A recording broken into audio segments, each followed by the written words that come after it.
Hey there, it's Dr. Mitch, and I want to demonstrate one exercise that you can use with your CrossFit athletes who are demonstrating some weakness in the lats or their vertical pulling strength. Typically, when we're looking at CrossFit athletes and we're addressing asymmetries or weaknesses and imbalances of that sort, vertical pulling is one that we see most often, as demonstrated by your athlete's inability to perform a strict pull-up or to climb a rope. This vertical pulling motion can be often difficult to train and typically is just done with supplemental band exercises on the pull-up rig. One way that we can also mimic this vertical pulling motion is by using a bent over rope sled pull. Now the same vertical pulling motion of a rope climb, we just simply hinge over at the hip and use that same pulling motion by pulling the sled in towards us. So what I have here is a long 100-foot rope attached to a prowler or a sled, loaded up to your athlete's ability, have them hinge over and perform the exercise.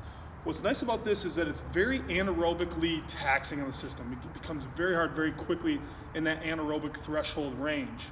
What's nice about it though is purely concentric. It's just strictly pulling. So the relative amount of breakdown and fatigue at the muscular level that's going to leave your athletes beat up and sore is very, very reduced. Instead, you'll get an intense amount of muscle activation for the duration of the pulling, the pump that withstands beyond that, but the relative amount of soreness that'll linger, that often DOMS effect from that eccentric training volume is relatively unseen in this movement. So I'm going to go ahead and demonstrate it for you and shoot a couple different angles so you can see what we're talking about with the bent over sled pull. Have the athlete straddle the rope, and we're simply hinging over at the hip to keep their torso parallel or with the floor in a horizontal plane, and then hand over hand with a supinated grip pulling into the midline is where we want this activation to come from. So get the athlete pulling, hand over hand, supinated, pulling into the midline.